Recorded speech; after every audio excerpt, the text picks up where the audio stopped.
Episode 18 featuring Donovan Smalls II on the 9 Point Start the Dream podcast.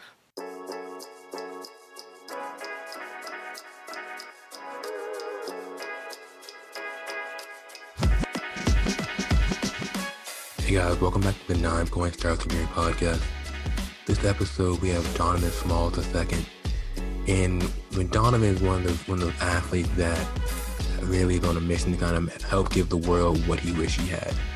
When I first met Donovan, I wasn't sure. I was like, man, is he telling kids not to pursue their dream to go on D1?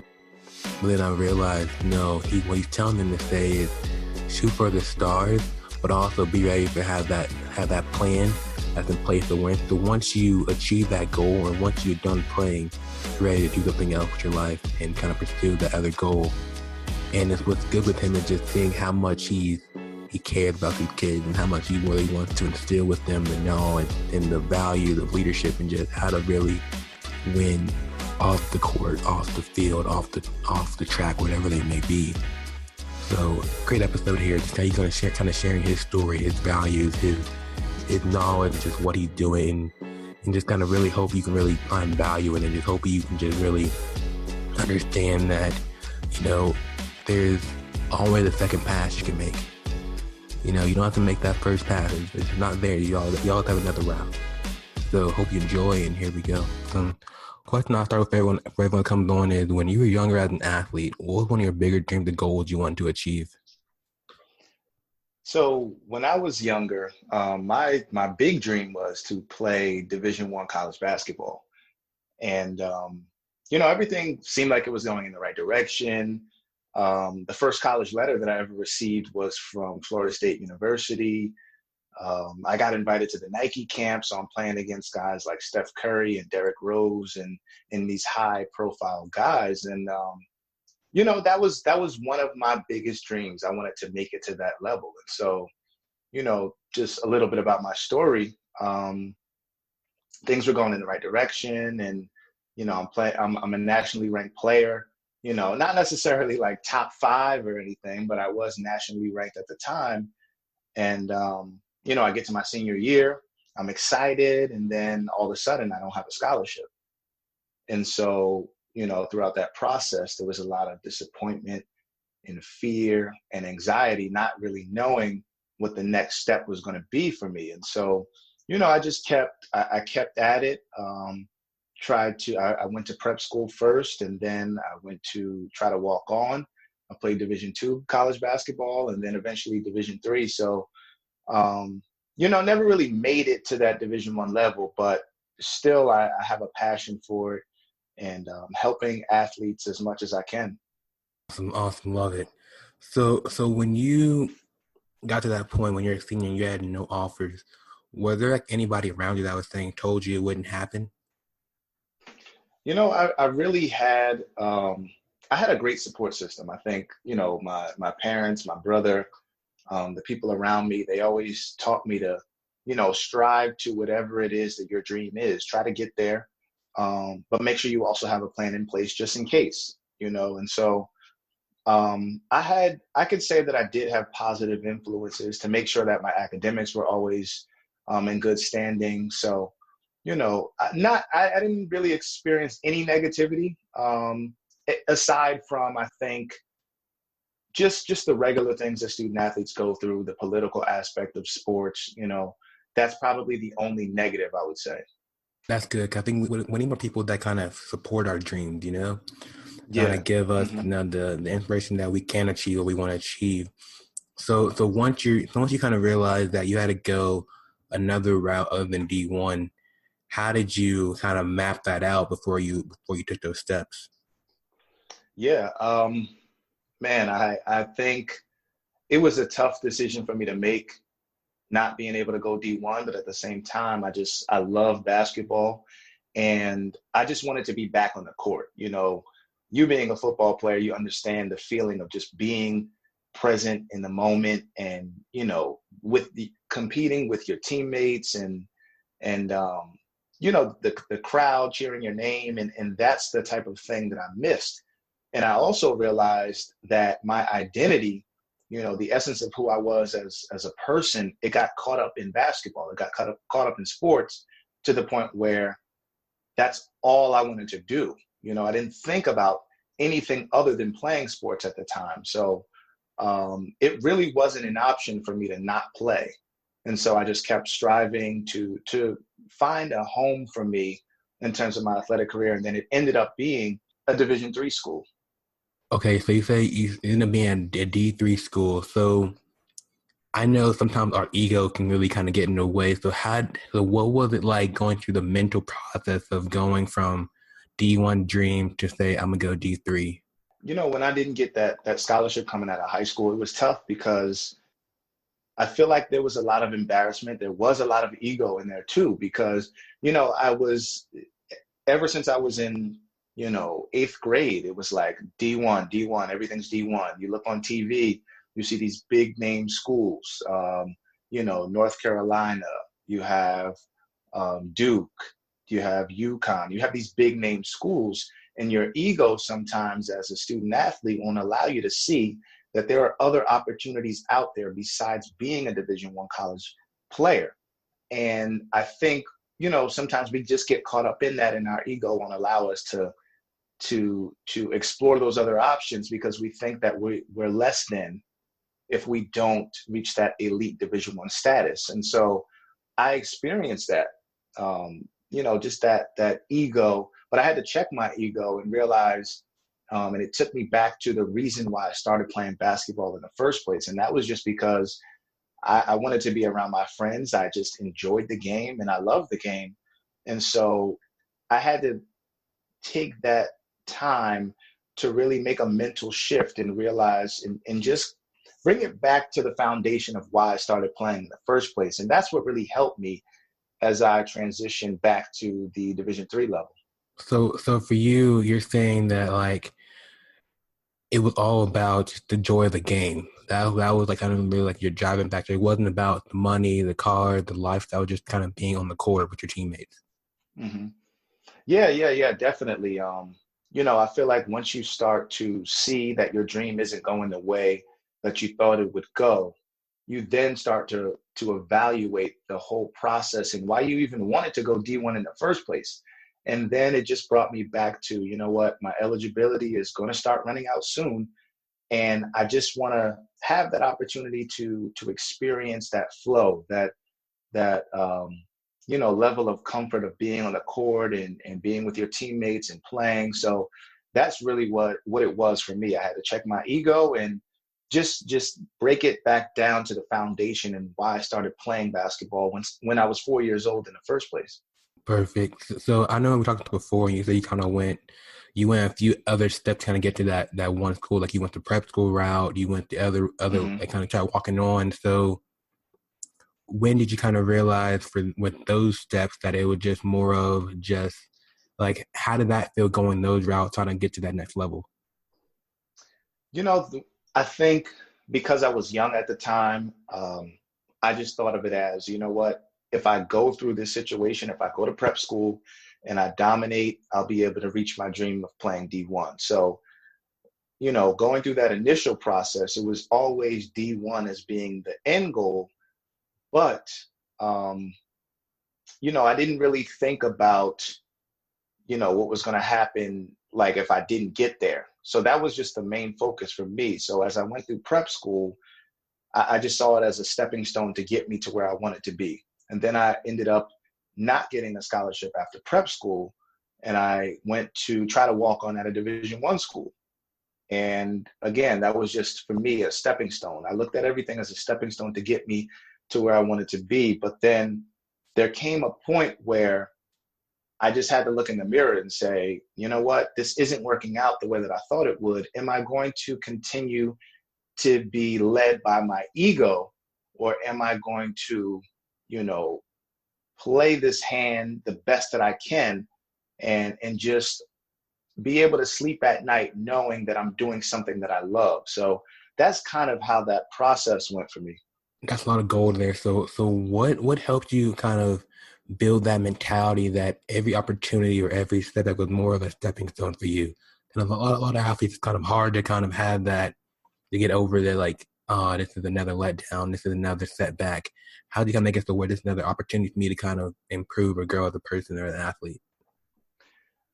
I think it just comes down to patience, realizing that in life we all have these major goals, whether it's in sports or whether it's just in life, and we want to get to a certain level, and we can see the vision and we can see it plain, but there are steps to getting there, and we can't skip any step during that process. And so throughout my athletic career and even in life today, I try to look at things in terms of, okay, this is going to eventually get me to where I want to be. I might not like where I am right now. I might see people that are farther along in their journey than me, but I have to continue to walk my own journey and just see that, once I take care of where I am now, I can eventually get to where I want to be. And the crazy thing about it is, when we're at the level that we're at now, there are still some things that we need to learn while we're here. So we can't be distracted by the ultimate goal, because if you don't fully get what you're supposed to get at the level that you are at right now, once you eventually get to the goal, you'll have to backtrack because you didn't fully focus on that current moment. So it's the thing about stepping stones is it's needed in our lives, and we just have to have patience. And so for me, I've just tried to continue to have patience and continue to keep the vision in front of me. So I think that's what really helped me. Dude, that was fire, man. Like, Thanks. no, like just everything you said right there, it's so relatable because you said you got to put in perspective just for where you want to be, but understand where you are right now. And like one thing I love saying is like you can't judge your chapter 2 or someone else's chapter 10. That's true. It's funny. I was watching. I don't know if you saw it. It was the Olympics. I forgot which event it was, but I think it was the 200-meter butterfly when Michael Phelps was swimming, and it was hyped up to be like this amazing meet, an amazing race, because one of the other guys he beat Michael Phelps in the past. And so the crazy part about it is there's this like famous snapshot of the guy looking over at Michael Phelps and what he was doing, as opposed to staying focused on his own lane. And then the guy eventually got distracted and he lost, So that goes back to what you were saying. We have to stay in our own lane, I remember that picture. I think Eric Thomas said, something like "stay in your lane." Yeah, that's true. And That's I true. think that's so key. So once you got to that D3 school and you got to experience being a college athlete and kind of your version of greatness, your dream of being a college athlete, what was that feeling like getting on the court? Being back on the court, it brought me back to, just that happiness of just playing, not really playing because of my ego anymore, because I wasn't at the Division I level. So it was just basically playing because I love the game. And that's what I enjoyed the most. It was not playing for accolades or anything like that, but just playing because I loved it, playing because I wanted to be around my teammates. I love seeing my family in the stands watching me play. So it was a great experience as my athletic career started to end. And, I realized why I wanted to play basketball ever since I was young. So it just brought me back. I feel like everything came full circle once I played Division III basketball. So for any athletes listening right now, what would be your advice for kind of how to find that deep root reason for why they play the game they play or play the sport they do or involved in? I think it's always about being true to who you are and realizing the importance of just being true to who you are. Because a lot of times, as you were saying before, we can get distracted by what other people are doing. We can get distracted by the glitz and glamour of watching these games on ESPN and seeing LeBron and seeing Kobe and seeing, these amazing sport figures. But you have to realize that you have to be true to you. Just because they are at that level doesn't mean that that level is best for you, right? We talk about Division 1, Division 2, Division 3, you have to understand which level is best for you, because there is an academic side to it. There is a social life to it. And if you're not aware of who you are, and if you're just basing your athletic success off of what you see on TV, then you're going to constantly chase somebody else's dream and not your own. So I think it's about that self-assessment and realizing who you are and what level is going to be best for you as a person, not just with athletics. Love this, man. I wish I would have had this when I was, coming up the ranks, kind of to hear that it's okay if you don't go D1. It's okay if you have to go to a smaller school if it gets you the opportunity to kind of play the sport you really love. So once you ended your playing career, what did you know was your next step, or what was your next move? Did you know what you wanted to do next?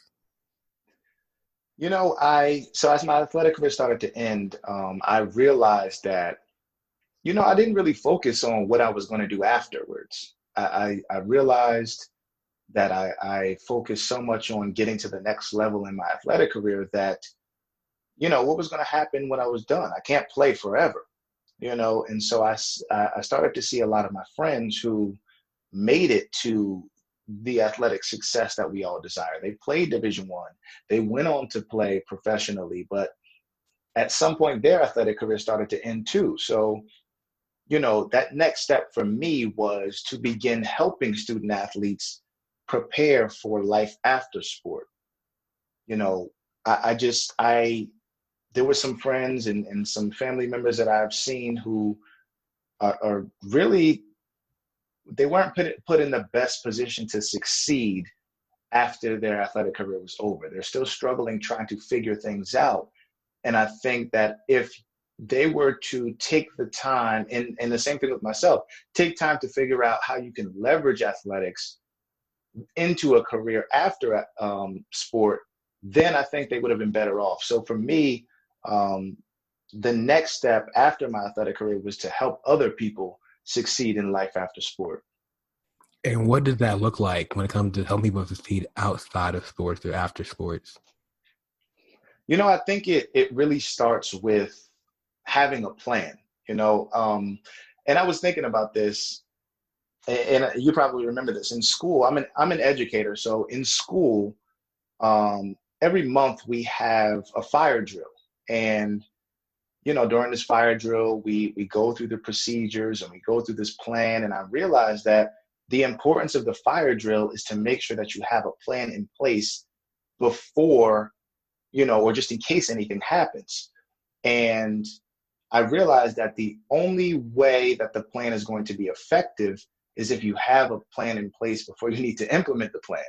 And it's the same thing with athletes, because a lot of times we focus on getting to the next level in our athletic career, right? Like we try to go D1, and then after D1, we see if we can play professionally, and then we see, where we can go after that, and so I think it's important.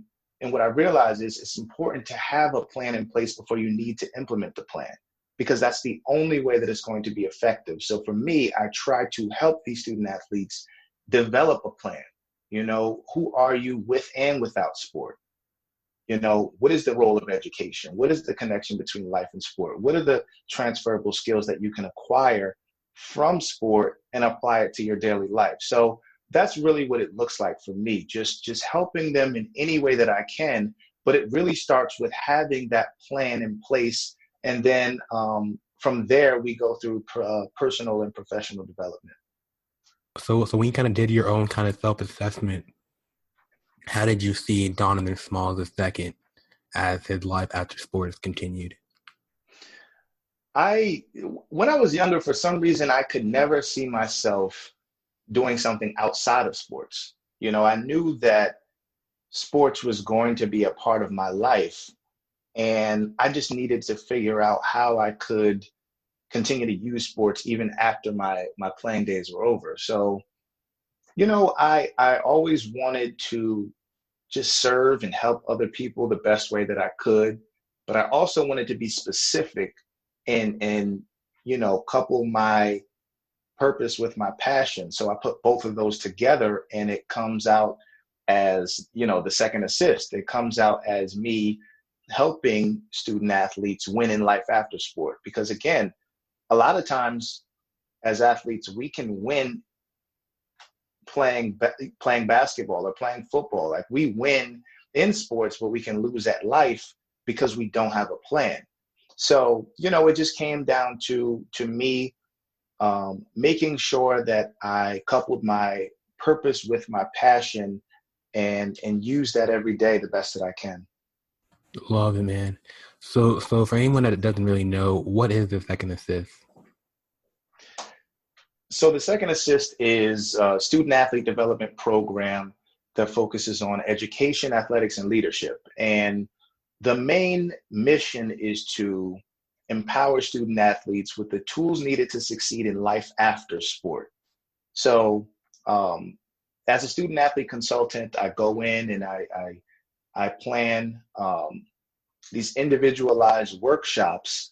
And at the end of the workshop, the whole goal is for student athletes to have a plan in place that can help them with life after sport. It's not telling them that they need to focus less on sports and more on academics or anything in that nature, but I am saying that you have to do both at the same time, because again, you cannot wait until your athletic career is over to start to figure out what you want to do. If you do it properly, you'll see that you can take what you're learning from athletics and apply it to life after sport, but only if you strive to be the best you can be athletically and strive to be the best you can be with your life after sport, but you have to do it simultaneously. So, that's the main mission and the goal of the second assist. So as you progress with the second assist, where do you want it to be? Like, how do you see this thing progressing and this movement progressing?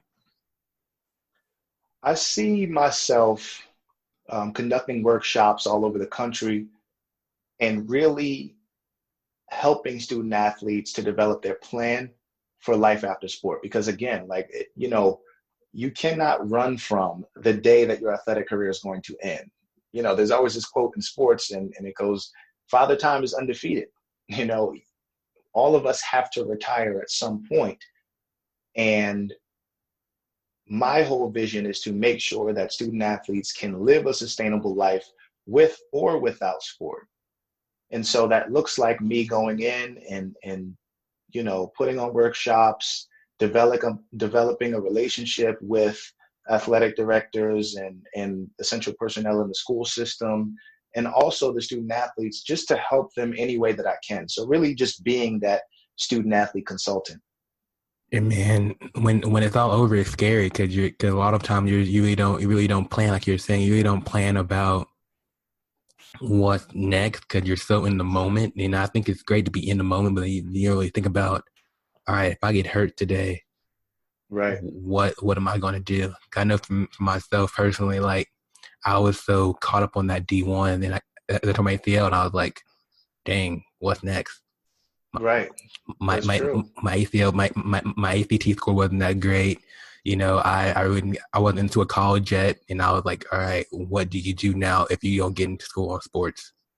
So I think that it's great that you're kind of teaching that message to kind of say, pursue this goal and go full heartedly at it, but just know once that day comes where the injury happens, hopefully it doesn't, but that one day that you can't do it no more, what are you going to be? What's your mindset to say, I want to pursue sports, but not be in sports? Right. The interesting part is that in other professions, you can, like, say you wanted to be a teacher, you can teach until, you're 65 if you really wanted to. But with athletics, the longevity in that career in the athletic field, it just isn't the same. It's very short, that window of time that you have to play. And so, as athletes, I don't think we really think about that while we're playing. We think we can sustain the success. But, I always say Kobe Bryant, he retired at 36 years old, which is relatively young, to the amount of time that you're going to live on this earth. So I think we have to just make student athletes aware of that fact. The window of time to play sports is very small compared to other professions. Say that it makes you realize that's so true, because a lot of athletes, when you look at like careers, it's like they play, they retire, they go broadcast if they get lucky to do that.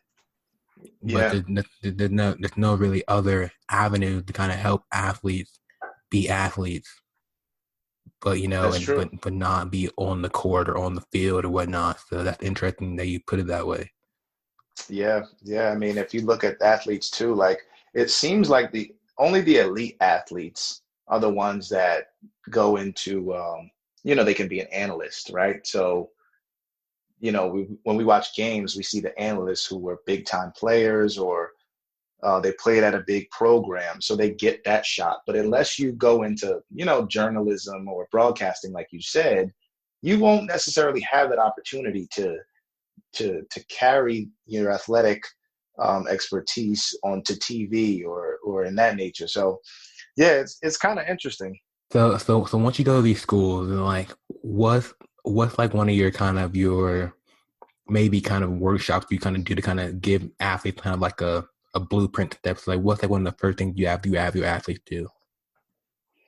One of the first things is we talk about personal development and really just athletic identity. And the reason why is because, you know, just from personal experience and from doing the research, I'm a doctoral student at Drexel University, so I'm focusing my dissertation on this research as well. And it's really about the fact that as athletes, we focus so much on basketball or football or whatever it is, and our identity and the essence of who we are gets caught up in the sport that we play. So we don't necessarily know who we are outside of football or outside of basketball, you know, and we allow sometimes our identity or our performance on the court to get wrapped up into or it dictates our mood and the way we see ourselves. I remember in high school, there would be days where everything's going well throughout the day. Um, I could have gotten an A on a test, could have gotten great news, but then if I played a basketball game at 4 o'clock and I didn't play as well as I thought I would, then I would be depressed. I wouldn't want to talk to anybody. I would shy away from conversation. And so I realized now that I'm allowing my identity to get wrapped up into my athletic performance. And so that's one of the first things we talk about is just really understanding who you are with the game and without the game, because I think that's critical to, in order for them to have sustained success. Yeah. I really appreciate what you're doing, because so many athletes don't know what they don't know, and so many athletes don't know how to feel, because we always see is the stars on TV. We don't really see the real life people that are really, have lived our dreams out and are doing something a little bit different than what the NBA or the NFL is showing. So That's I true. really appreciate what you're doing, man. Thanks, man. I really appreciate it. I appreciate it. So we kind of worked on ending this a little bit. So as you continue to grow, are you hoping to kind of make this a global thing? Like what's your big dream? My big dream, honestly, is just to impact as many student athletes that I can. I don't really know what that looks like. I don't know, what the future holds for me in terms of the second assist, but as many student athletes as I can impact, that's my whole goal. I want them to not only be successful on the basketball or football field or, the soccer field, but I want them to be successful with life after sport as well. I see a lot of people who they were a star in high school or they were a star in college, but now they're struggling to make ends meet because they didn't focus on what was going to happen with their life after sport. So I just want to impact as many people as possible. Just reach as many people as possible and try to help them develop their own individualized plan that's going to help them live a life that they desire. So clutch. So Donovan, where are you at on social media, websites, any links we can kind of make sure we kind of plug here? So for everything, Twitter, what is it? Twitter, Instagram. I'm at the Second Assist, and LinkedIn, Donovan Smalls the second, and my website, thesecondassist.com. And then you can also check out my YouTube channel. So that's also the Second Assist. The YouTube is fire. Like the videos, like you said one that was what the Allen Iverson story. That was Yeah. That was the most recent one. Yeah. yeah, fire, man. Hey, if you go watch the YouTube channel, go listen to his videos and whatnot, because it's definitely something that we need more in sport. Donovan, man, I appreciate you. Thanks for coming on a little bit and hearing a little bit of your story, and we really appreciate it. I appreciate you for having me, man. Anything I can do to help, please let me know. Thanks for checking out this episode of the 9 Point Startup to Dream podcast. I was your host, Jacoby Gillum. If you enjoyed this episode, please comment, share, leave a review, let me hear your thoughts. You can check out more about what we're doing with 9 Point at 9point.com. Till the next episode, talk to you soon.